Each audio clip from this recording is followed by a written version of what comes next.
Ya, karena sama-sama banyak ini dari bioskop. Ya, bismillah, saya panggil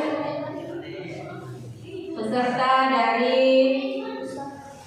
nomor 25 atas nama Ahmad Rifki Suhail dari PPTQ Haji Muhammad Hashim yang akan membawakan ceramah dengan judul Godaan Hawa Nafsu.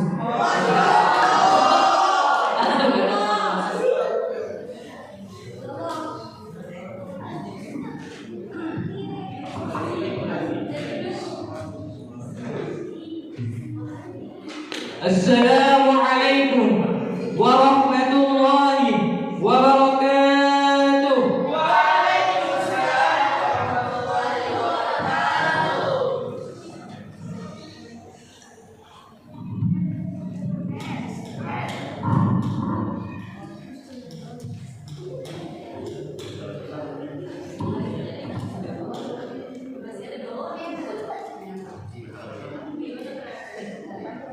Alhamdulillahi rabbil alamin. Assalatu wassalamu ala asrafil anbiya'i wal mursalin sayyidina Muhammadin wa ala alihi wa ashabihi ajma'in. Amma ba'd.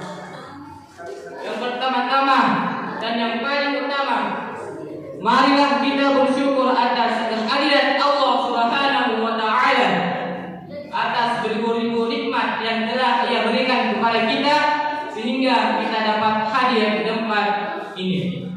Salawat dan salam kita kirimkan kepada Nabi kita, Nabiullah Muhammad sallallahu alaihi wasallam. Ialah Nabi yang membawa kita dari zamannya jahiliyah menuju zamannya Islamiyah seperti saat ini. Yang terhormat panitia lomba, yang terhormat para dewan juri, dan yang saya hormati para kontestan dan penonton sekalian. Kalian semua pasti sudah tahu, apabila kita melakukan ibadah di bulan Muharram, Rajab, Sya'ban dan Ramadan, maka pahala kita akan berlipat ganda. Begitu juga sebaliknya, apabila kita melakukan maksiat, maka dosa kita pun akan berlipat ganda. Banyak di antara kita yang melakukan maksiat dikarenakan godaan iblis atau godaan hawa nafsu. Tapi biasa godaan yang tak bisa kita tahan, yaitu adalah godaan hawa nafsu. Hal itu pernah terjadi kepada manusia pertama, yaitu Nabiullah Adam alaihi salam. Di surah Al-A'raf ayat 19 sampai 25 disebutkan, A'udzu billahi minasy syaithanir rajim. Bismillahirrahmanirrahim.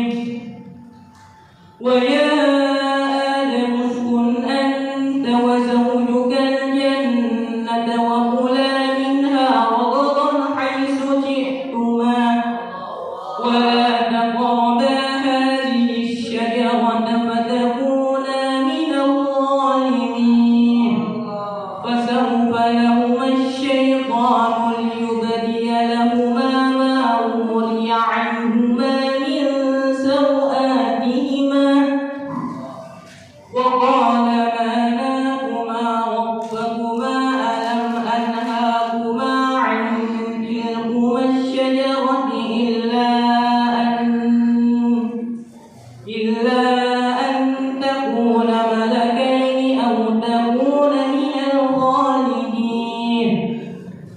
Wa qasamahuma inni lakuma laminan nasihin fadallahuma bighurur falamma dhaqa asy-syajarata badat lahuma sawatuhuma wa طفقان يخصفان عليهما من ورق الجنة ونادى ربهما ألم أنهاكما عن تلكما الشجرة تلكما الشجرة وأقل لكما إن الشيطان لكما عدو مبين قال ربنا ظلمنا أنفسنا وإن لم تغفر لنا وترحمنا لنكونن من الخاسرين قال اهبطوا بعضكم لبعض عدو ولكم في الأرض مستقر ومتاع إلى حين قال فيها تحيون وفيها تموتون ومنها تخرجون. Yang artinya, wahai Adam, tinggallah engkau bersama istrimu di dalam surga dan makanlah apa saja yang kamu berdua sukai. Tetapi janganlah kamu mendekati pohon itu. Apabila kamu mendekatinya, maka kamu termasuk orang-orang yang zalim.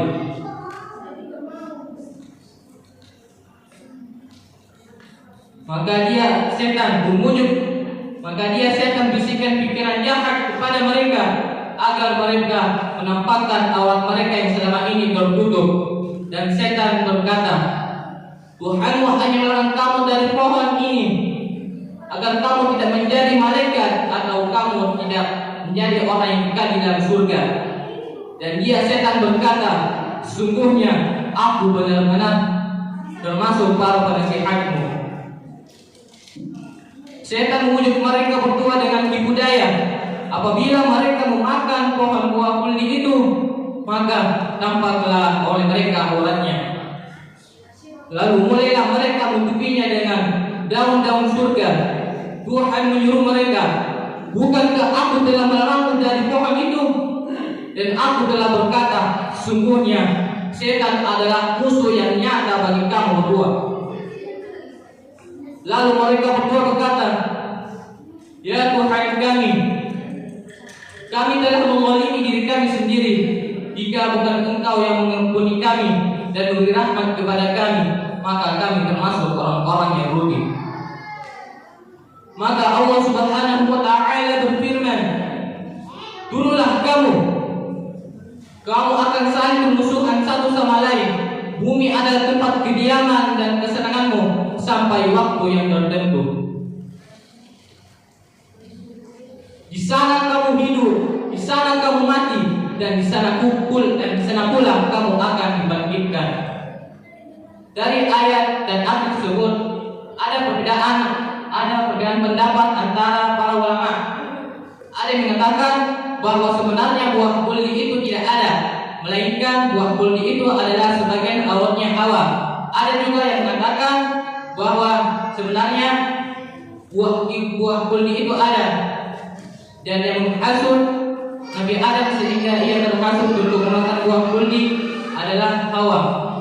Tapi pendapat yang masuk akal menurut saya adalah yang menggoda Nabi Adam untuk memakan buah kuldi adalah Hawa, karena tidak ada laki-laki yang bisa menahan godaan perempuan, termasuk saya sendiri. Ya, mungkin cukup sekian dari saya.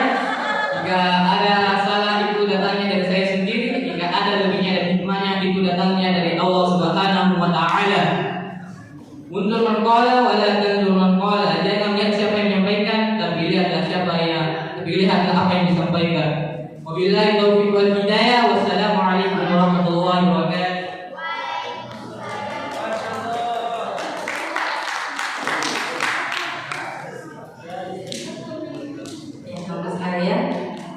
Hal yang paling berat adalah jujur kepada diri sendiri.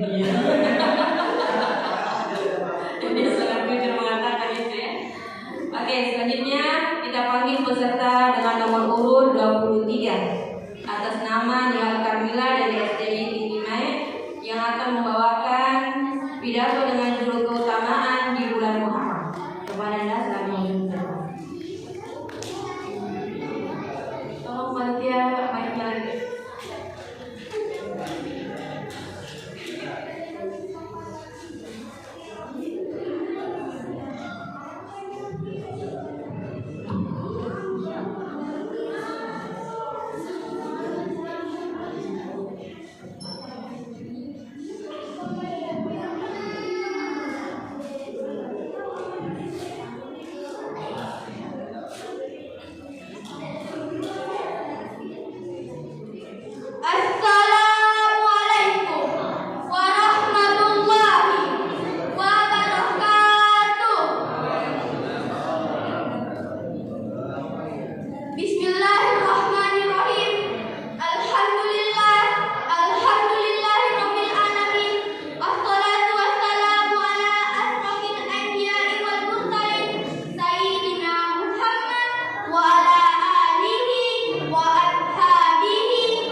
bahwa syom tersebut bisa menghapuskan dosa-dosa kita selama setahun yang telah berlalu. Hadis riwayat Muslim.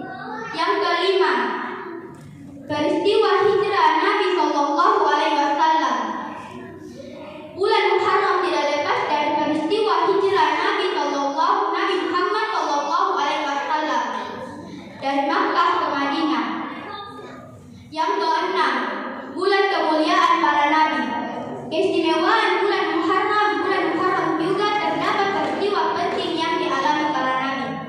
Semua peristiwa itu terjadi pada hari Asyura, yang artinya bulan Ausus, yang terdapat hari Asyura. Di antaranya bertobatnya Nabi Adam alaihissalam, berlabuhnya kapal Nabi Nuh alaihissalam di Bukit Juhdi setelah 6 bulan mengarungi banjir. Diselamatkannya Nabi Yunus alaihissalam dari ikan paus, dan Nabi Ayub alaihissalam sembuh dari penyakitnya yang dialaminya bertahun-tahun, serta Nabi Musa alaihissalam selamat dari kejaran Raja Fir'aun dan bala tentaranya setelah menyeberangi Lautan Merah. Yang ketujuh, pahala dilipat gandakan. Keistimewaan bulan Muharram berikutnya, yakni amalan-amalan kebaikan akan dilipat gandakan. Yang kedelapan, lebarannya anak yatim. Keistimewaan bulan Muharram selanjutnya adalah hari rayanya anak yatim. Di bulan haram ini, tepatnya tanggal 10 Muharram atau Asyura, dianjurkan untuk menyatuni anak yatim. Yang kesembilan, bulan ibadah. Keistimewaan bulan ibadah. Keistimewaan bulan Muharram bisa disebut dengan bulan ibadah karena dianjurkan untuk memperbanyak amalan-amalan ibadah, seperti meluaskan sedekah dan memperbanyak puasa. Yang ke-10, larangan berperang. Keistimewaan bulan Muharram berikutnya, yakni larangan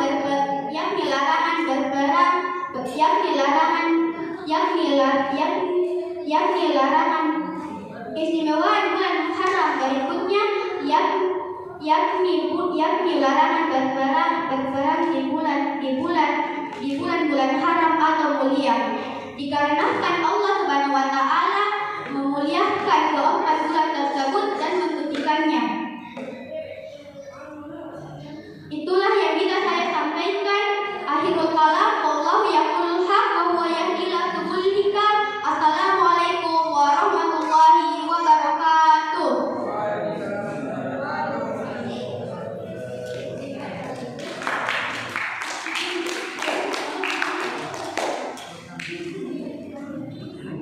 Tadi penampilan dari Ihan Kamila dari SDI Timiman.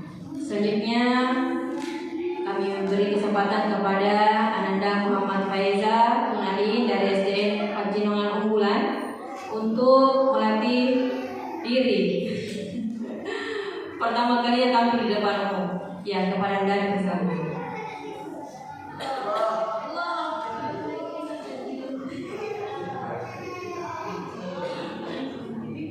Assalamualaikum warahmatullahi wabarakatuh.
dan Dewan Juri yang kami hormati.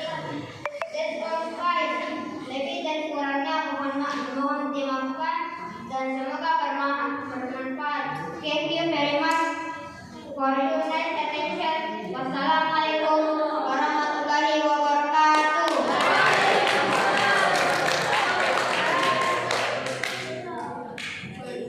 Thank you very much for the performance.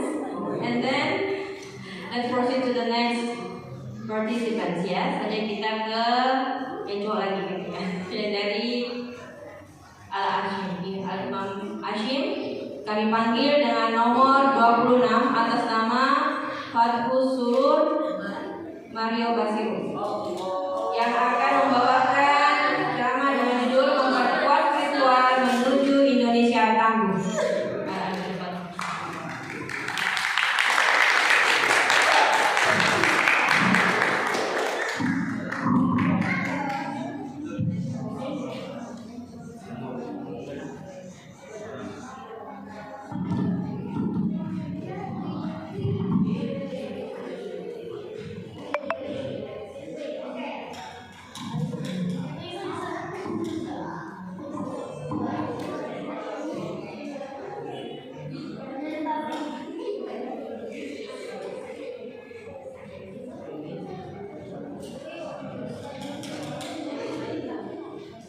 Bismillahirrahmanirrahim. Assalamualaikum warahmatullahi wabarakatuh. Waalaikumsalam warahmatullahi wabarakatuh. Alhamdulillahilladzi anzala al-Qur'an hudan lin-nasi wa bayyinatin minal huda wal furqan. Assalatu wassalamu 'alal khairil insan wa 'ala alihi wa sahbihi ila yaumil qiyamah. Amma. Yang pertama-tama dan yang paling utama, marilah kita panjatkan puja serta puji syukur kehadirat Allah Subhanahu wa taala yang telah memberikan kita semua nikmatnya, mulai dari nikmat kesehatan, nikmat kekuatan, terlebih-lebih lagi nikmat iman wal Islam. Yang kedua dan tak kalah utama, marilah kita kirimkan SMS salawat menyertai salam kepada pucuk junjungan umat Nabiullah Muhammad sallallahu alaihi wasallam. Ialah Nabi yang membawa kita dari gelapnya zaman jahiliyah menuju terangnya zaman Islamiyah seperti sekarang ini. Dengan kata lain, yukhrijun nas minadh dhulumati ila nur aw ila siratin mustaqim. Indonesia adalah negara yang tumbuh subur di dataran khatulistiwa. Negara kita ini memiliki sumber daya geologi dan mineral yang melimpah ruah untuk membangun bangsa. Sehingga Profesor Dr. Andre Gurutta, Kiai Haji Muhammad Quraisyah LCMA mengibaratkan bahwa tanah Indonesia laksana seperti tanah surga yang dihamparkan dan dipersadan tentara. Penduduk Indonesia yang sudah melebihi 275 juta jiwa merupakan hal yang sangat strategis bagi kita untuk membangun bangsa menuju masyarakat yang adil, makmur dan sejahtera. Namun sayangnya para hadirin, secara kasat mata kita melihat Indonesia masih mundur. Kehidupan rakyat belum makmur, bahkan pembangunan Indonesia masih tersungkur. Akibatnya kita tertinggal jauh oleh bangsa-bangsa lainnya. Amerika Serikat sudah mampu pergi ke luar angkasa, sementara kita masih di rumah saja. Jepang sudah mampu membuat rumah kaca anti gempa, sementara kita masih bingung besok malam mau makan apa. Teknologi kita dikuasai oleh bangsa Jerman, ekonomi kita dikuasai oleh bangsa Cina, dan informasi kita para hadirin dikuasai oleh bangsa Barat. Pada eksisnya bangsa kita adalah bangsa yang lemah. Sedangkan bangsa yang lemah para hadirin hanya menjadi bangsa peniru yang menonton dan menggantungkan diri kepada bangsa maju lainnya. Demikian ungkapan Ibnu Khaldun dalam bukunya yang berjudul Al-Qadim. Hadirin, latar belakang inilah yang menggugah saya untuk membahas tentang hal ini, dan saya akan berikan solusi dan petua yang akurat di Al-Quran, yang saya kemas secara rapi dan saya bahas secara dalam dengan judul ceramah saya, memperkuat spiritualitas menuju Indonesia Tangguh, dengan landasan Al-Quran yang termaktub dalam Quran surah Al-Qasas ayat 77 yang berbunyi, Bismillahirrahmanirrahim. Wabtaghi fima ataka Allahu ad-daral akhirata wa la tansa nasibaka minad dunya wa ahsin kama ahsana Allahu ilaika tabghil fasada fil ardh inna Allaha la yuhibbul mufsidin. Yang artinya, dan bekerjalah dan carilah pahala di negeri akhirat dengan apa yang Allah anugerahkan kepadamu, tetapi janganlah engkau melupakan bagian di dunia, dan berbuat baiklah sebagaimana Allah berbuat baik kepadamu, dan janganlah kamu berbuat kerusakan di muka bumi. Quran surah Al-Qasas ayat 77. Hadirin wal hadirat yang dirahmati Allah Subhanahu wa taala. Di dalam kitab tafsir Al-Quran Al-Azim karya Imam Jalil Al-Hafidh Imamuddin Abi Al-Fida Ismail bin Umar bin Katsir jilid ketiga halaman 506 menjelaskan bahwa Allah Subhanahu wa taala memberikan kita kebebasan dalam bekerja, dan semua nikmat yang Allah berikan haruslah kita manfaatkan, kita syukuri agar mendapatkan ridha Allah SWT.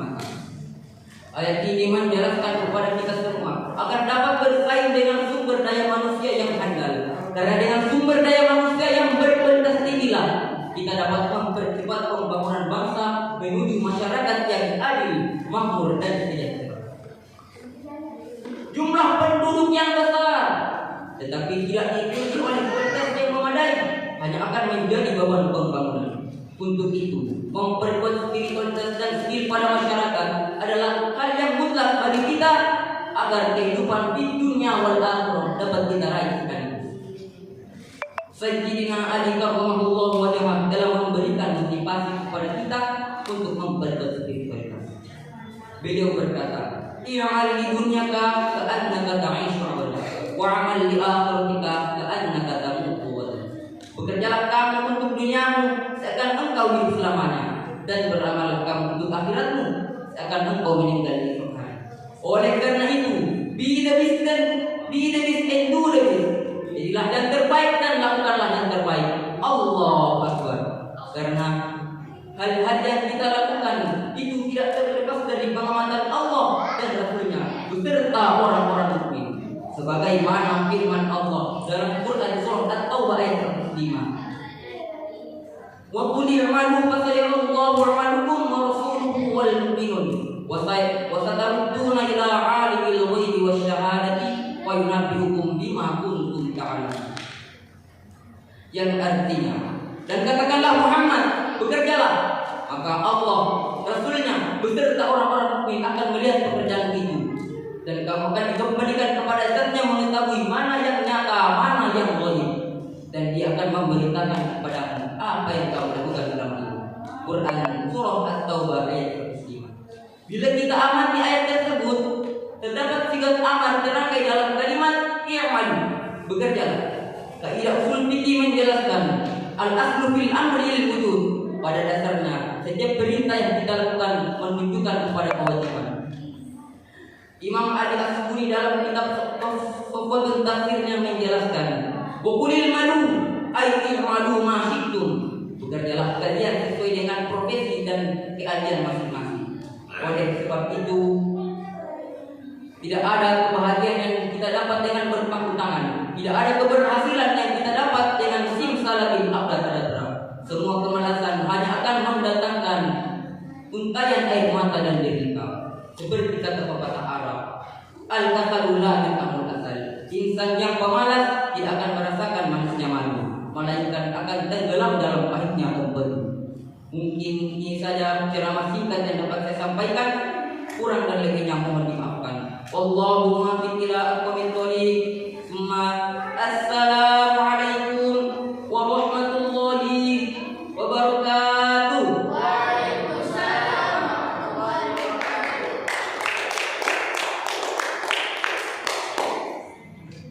soleh. Ini salah satu pemuda tangguh nanti di masa akan datang.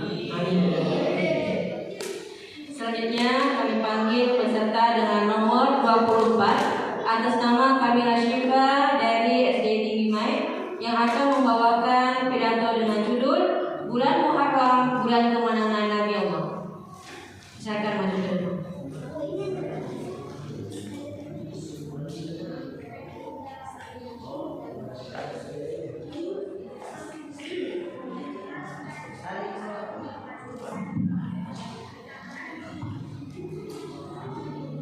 Assalamualaikum warahmatullahi wabarakatuh.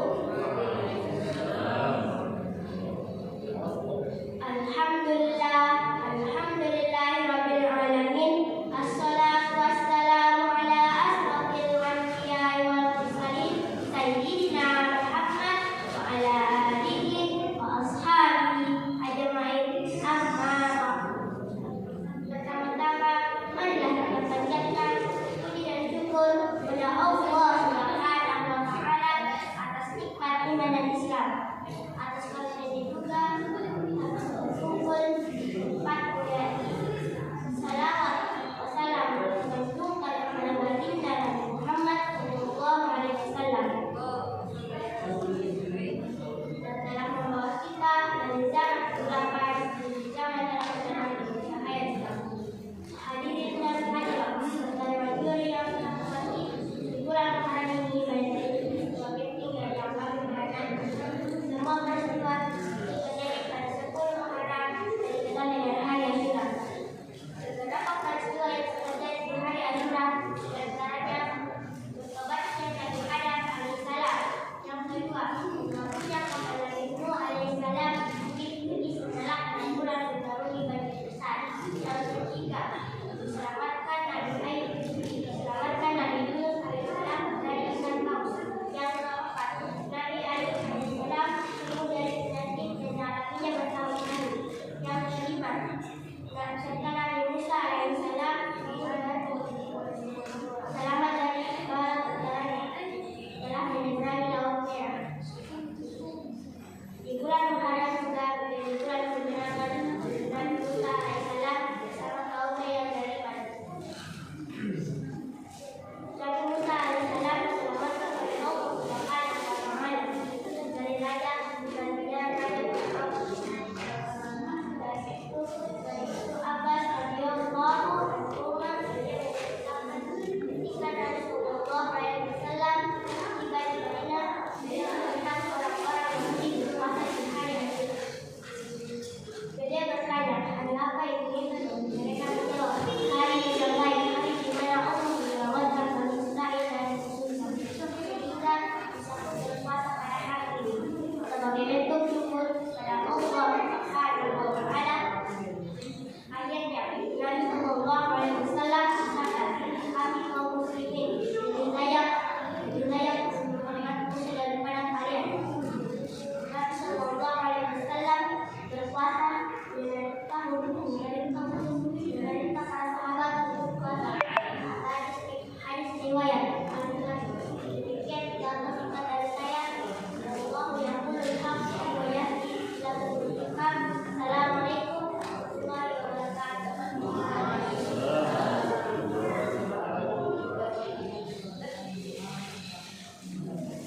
Itu penampilan saya dari SD Tinggi Mai ya.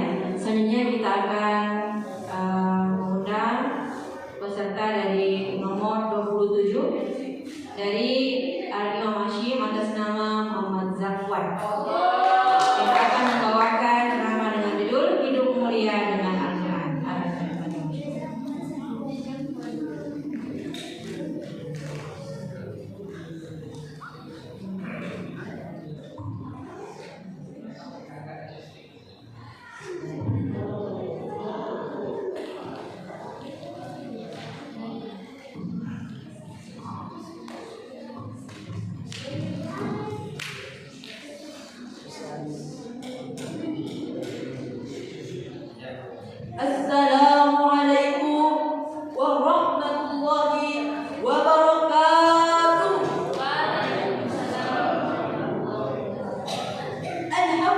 Bismillah. Alhamdulillahi Rabbil Alamin.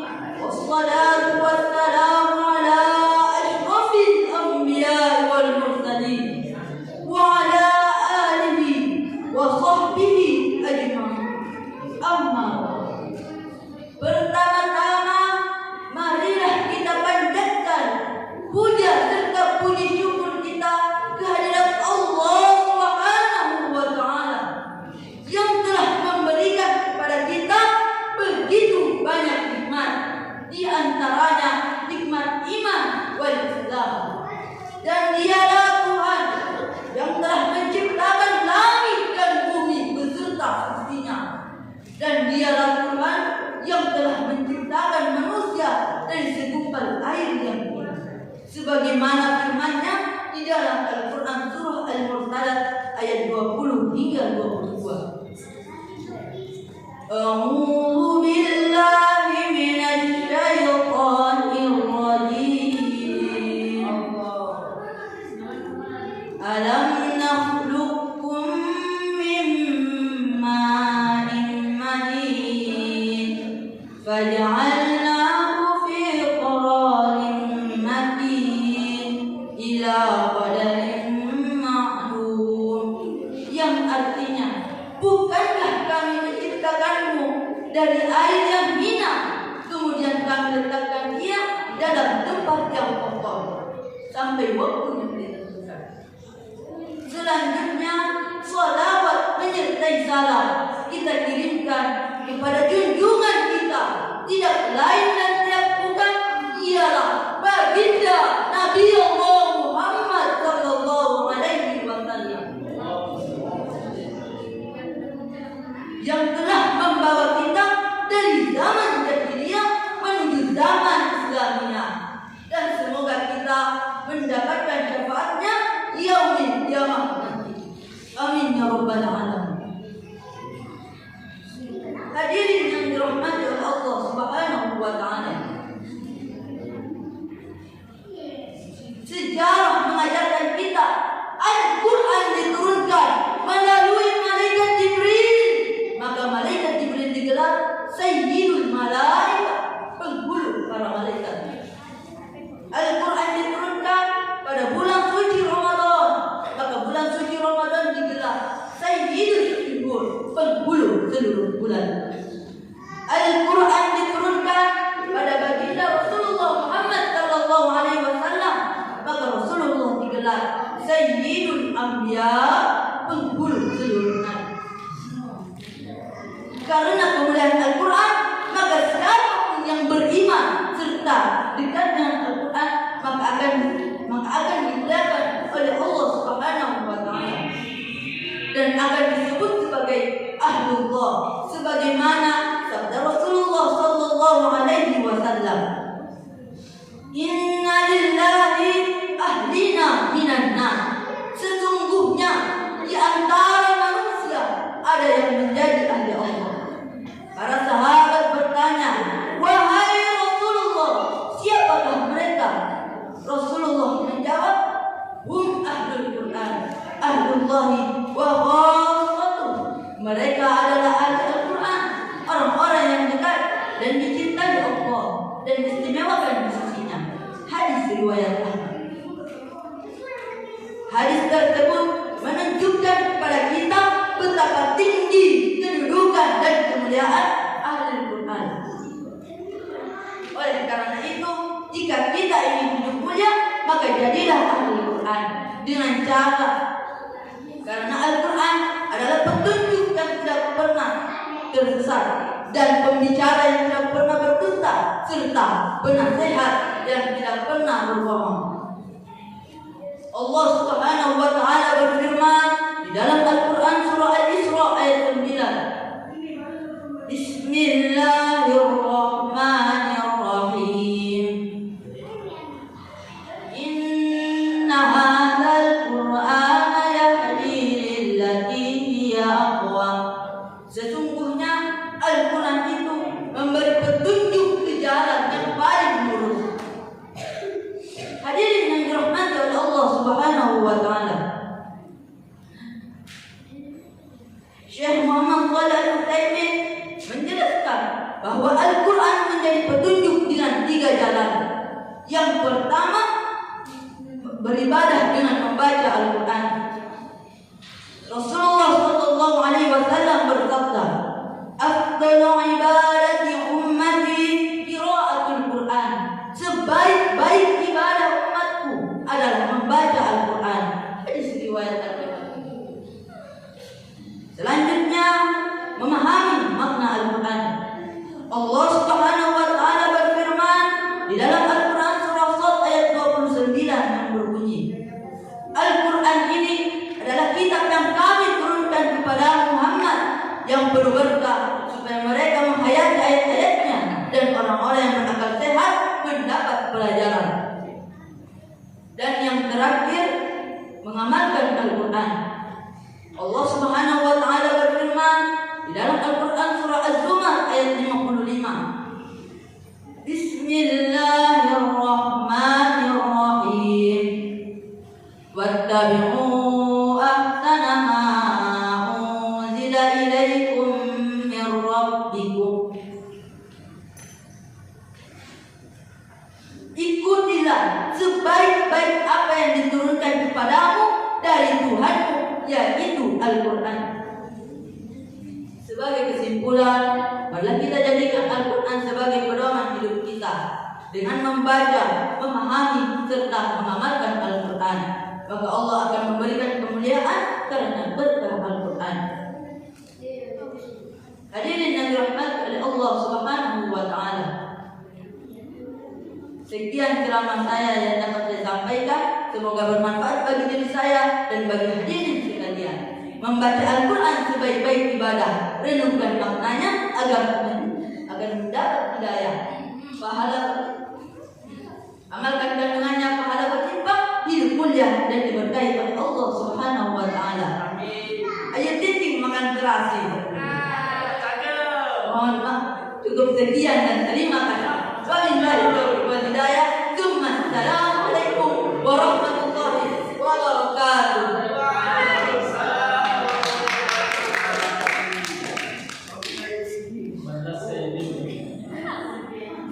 Masya Allah sekali penampilan dari anak-anak sekalian. Jadi untuk pengumuman lomba, ya pengumuman juaranya insya Allah kita akan umumkan di jam 15.00. Berarti sekitar 5 menit lagi ya. 10 menit, oke, 10 menit nanti juri akan mengundi siapa juara 1, 2 sampai harapan 3. Ya, terima kasih. Assalamualaikum warahmatullahi wabarakatuh.